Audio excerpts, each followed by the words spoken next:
Si Hidilyn Francisco Diaz Naranjo, o mas kilala sa pangalang Hidilyn Diaz, ay isang kilalang weightlifter at airwoman mula sa Pilipinas.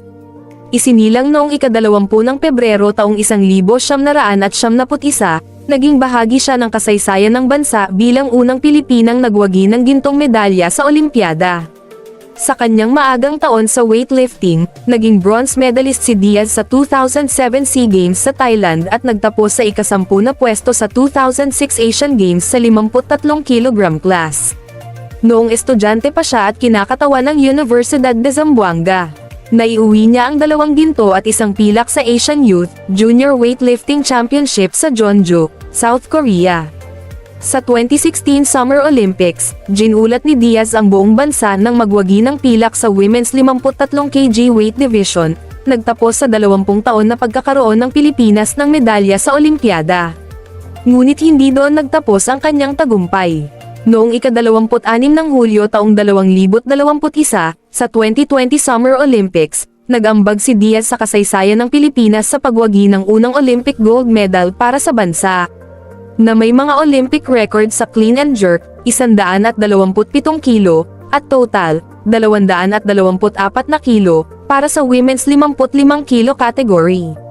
Sa larangan ng edukasyon, nagsimula si Diaz sa Zamboanga AE Colleges, na isinusuwong ang kanyang high school studies sa ilalim ng isang scholarship. Sa kolehiyo, nagsimula siyang kumuha ng kurso sa computer science ngunit huminto ito sa kadahilanang nakakasagabal ito sa kanyang pagsasanay. Matapos ang tagumpay sa 2016 Olympics, nagpasya siyang ituloy ang kanyang edukasyon at natanggap ng scholarship para mag-aral ng business management sa De La Salle College of St. Benilde. Noong Hulyo taong 2023, nagtapos siya at nakuha ang kanyang business management degree. Ang kwento ni Diaz ay puno ng determinasyon at pag-asa. Itinampok ng kanyang mga tagumpay sa kabila ng mga pagsubok, tulad ng pagsanay sa gitna ng pandemya at ang pagsusumikap para makuha ang tamang edukasyon. Siya rin ay nagkaroon ng mga pagbabago sa kanyang timbang upang mapabuti ang kanyang performance, isang patunay ng kanyang dedikasyon sa kanyang larangan. Ang kanyang tagumpay ay hindi lang para sa sarili niya, kundi para sa buong bansa. Dahil dito, tinangkilik siya ng sambayan ng Pilipino at naging inspirasyon para sa marami. Isang huwarang atleta si Hidilyn Diaz na nagdadala ng karangalan sa bansa at nagbibigay ng inspirasyon sa mga kabataan na mangarap at mangarap ng malaki. Sa kabila ng kanyang tagumpay, naging bahagi rin si Diaz ng mga pagsubok sa kanyang karera. Mula sa pagiging wildcard entry sa Beijing Olympics noong 2008 hanggang sa mga pagtatangkang mapanatili ang kanyang kataasan sa mga internasyonal na kompetisyon, itinampok ang kanyang pagtibay ng loob at dedikasyon sa kanyang craft. Ang kanyang pagsisikap ay naging inspirasyon hindi lamang sa larangan ng sports kundi maging sa larangan ng edukasyon. Kanyang ipinakita na ang tagumpay ay maaaring makamit sa pamamagitan ng sipag, tiyaga, at determinasyon.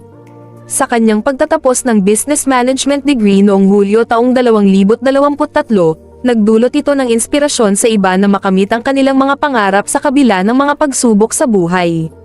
Isa rin si Diaz sa mga atletang nagtataglay ng malasakit sa kapwa at pagmamahal sa bansa. Pagkatapos ng kanyang tagumpay sa 2016 Olympics, bumalik siya sa kanyang hometown sa Zamboanga City at ipinakita ang kanyang dedikasyon sa pagsusulong ng sports at pagbibigay ng inspirasyon sa mga kabataan. Binili niya ng lupa ang kanyang magkakapatid at itinatag ang kanyang sariling gym, isang paraan ng pasasalamat sa suporta na natanggap niya mula sa kanyang pamilya at komunidad. Sa kabila ng mga paghihirap at pagsubok na dumaan si Diaz, hindi lang siya nagtagumpay sa sports kundi pati na rin sa aspeto ng mental health. Binanggit niya ang mga oras ng kanyang pangangailangan sa Malaysia noong 2020 hanggang 2021 dahil sa COVID-19 restrictions, kung saan gumamit siya ng improvised na weightlifting equipment tulad ng bamboo sticks at malalaking bote ng tubig. Bilang pagkilala sa kanyang pagwawagi ng unang gold medal para sa Pilipinas sa Olimpiada, inalayan siya ng halagang 35 Philippine pesos. 5 milyon, humigit kumulang na $660,000, kasama ang isang bahay at lupa. Ang premyo ay mula sa pambansang pamahalaan at mga negosyante mula sa pribadong sektor.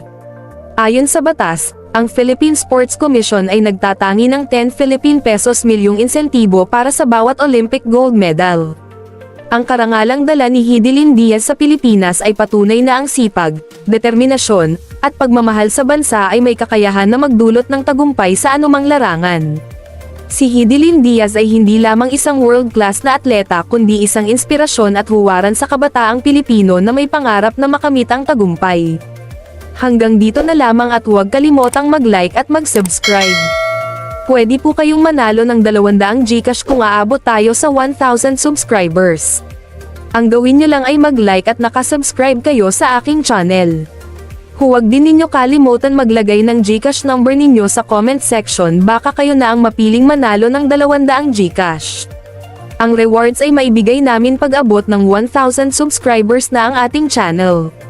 Salamat po ng marami.